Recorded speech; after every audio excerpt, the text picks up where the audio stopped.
নমস্কার। আজ আমি তোমাদের ক্লাস 6-এর শতকরা বা পার্সেন্টেজের যে অঙ্কগুলো আছে সেগুলো শেখাবো। তো চলো প্রথমে আমরা জানি শতকরা কি। শতকরা কথার অর্থ হচ্ছে শতকের মধ্যে কত, শতকের মধ্যে মধ্যে কত। এখন কেউ যদি তোমাদের বলে 10%, এটা হচ্ছে শতকরা চিহ্ন। তো 10% মানেই হচ্ছে 10/100, মানে 100-র মধ্যে 10।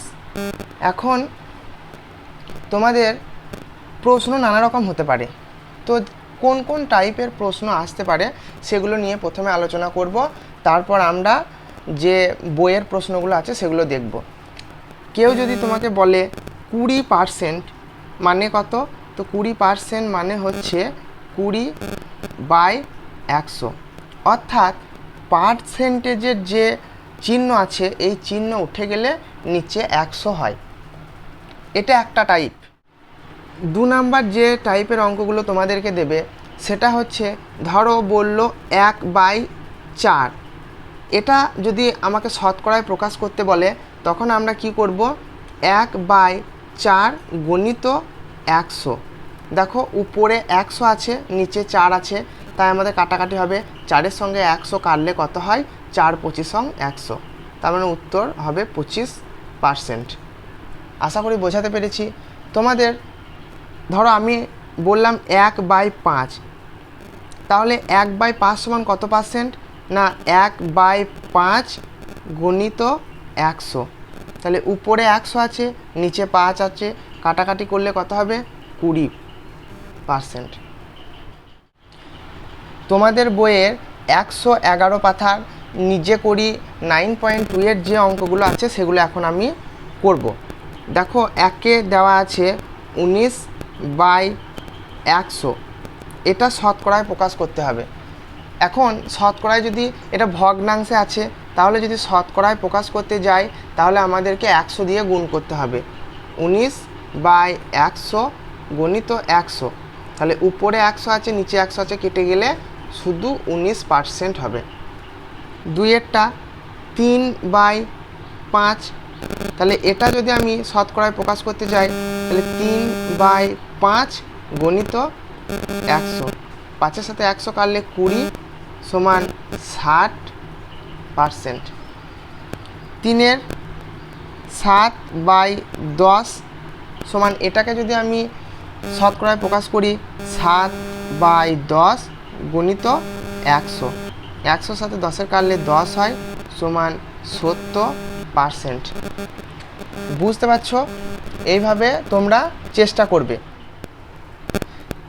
4-এর অঙ্কতে তোমাদের বলেছে 0.21, এটাকে যদি শতকরায় প্রকাশ করতে যাই তাহলে দেখো যেহেতু এটা দশমিকে আছে তাই দশমিকটাকে আমরা প্রথমে সামান্য ভগ্নাংশে প্রকাশ করব। কেননা যদি আমরা সামান্য ভগ্নাংশে প্রকাশ করি তাহলে আমাদের অঙ্কগুলো সহজ হবে এবং করতেও সুবিধা হবে।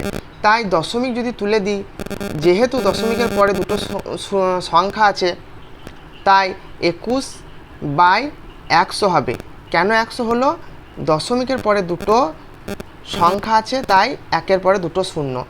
এখন এটা আমার সামান্য ভগ্নাংশে প্রকাশ হয়ে গেছে। এখন শতকরাতে প্রকাশ করতে গেলে 100 দিয়ে গুণ করব, উপরে 100 নিচে 100 কেটে গেলে শুধু 21%। পরের 5-এরটা 0.05কে শতকরাতে প্রকাশ করতে গেলে কি করব, যেহেতু দশমিকের পরে দুটো সংখ্যা আছে তাই এটা হবে 5/1-এর পরে দুটো শূন্য, উপরে শতকরাতে প্রকাশ করার জন্য 100 দিয়ে গুণ, উপরে 100 নিচে 100 কেটে গেলে 5%। তোমরা এইভাবে না করে ডাইরেক্ট পদ্ধতি অবলম্বন করতে পারো, 0.05 গণিত 100 দিয়েও করতে পারো, কিন্তু এই ক্ষেত্রে তোমাদের একটু সমস্যা হবে, তাই আমি তোমাদের ভগ্নাংশে নিয়ে যাওয়ার পর করা শেখালাম। 6-এরটা দেখো 0.8, এটাকে শতকরাতে প্রকাশ করতে হবে। এখন যেহেতু দশমিকের পরে একটা সংখ্যা আছে তাই এটা 8/, 10 হবে। শতকরাতে প্রকাশ করার জন্য 100 গুণ করব, উপরে একটা শূন্য নিচে একটা শূন্য কেটে গেলে 8 10-এ 80% হবে।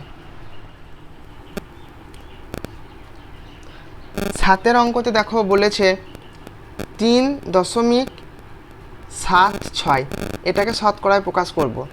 তাহলে দশমিকের পরে দুটো সংখ্যা আছে, তাই এটা দশমিক উঠে গেলে 376/1 পর দুটো শূন্য। যেহেতু আমাকে শতকরায় প্রকাশ করতে হবে তাই 100 দিয়ে গুণ হবে, উপরে 100 নিচে 100 কেটে গেলে 376%।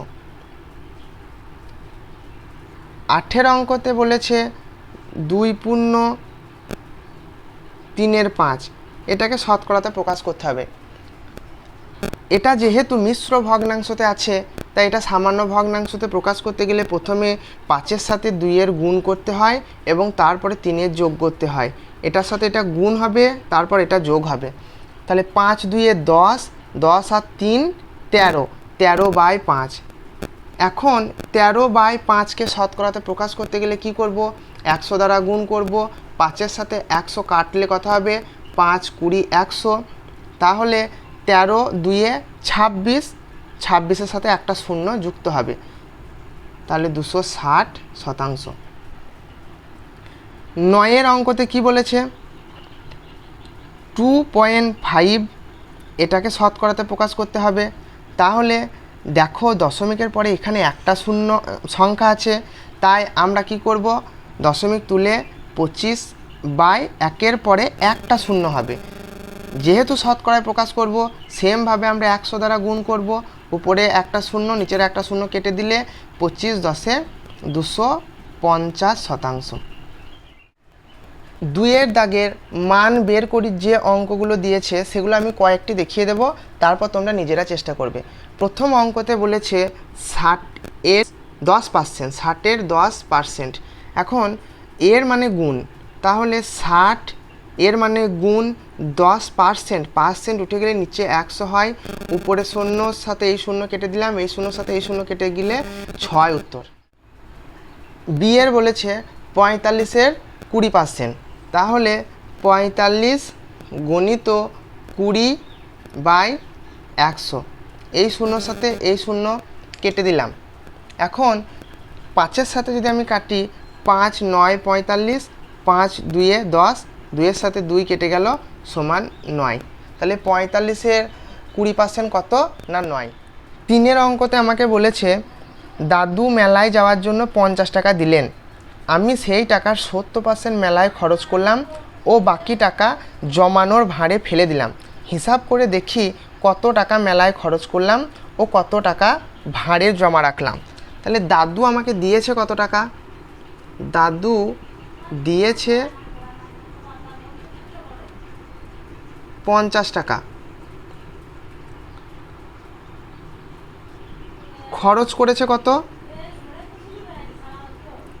খরচ করেছে 70%।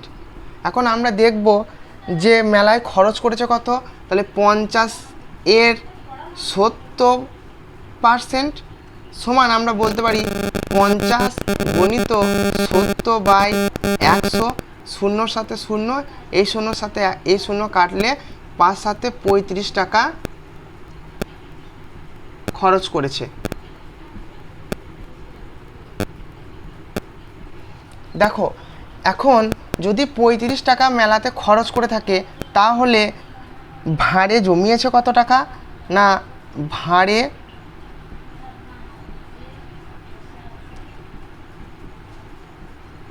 ফেলেছে 50 থেকে 35 বাদ সমান 15 টাকা।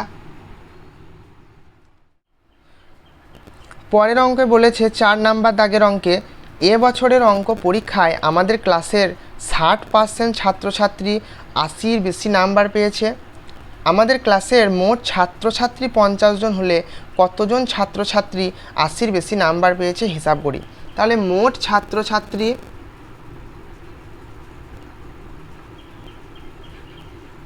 সমান 50 জন, 80-র বেশি নাম্বার পেয়েছে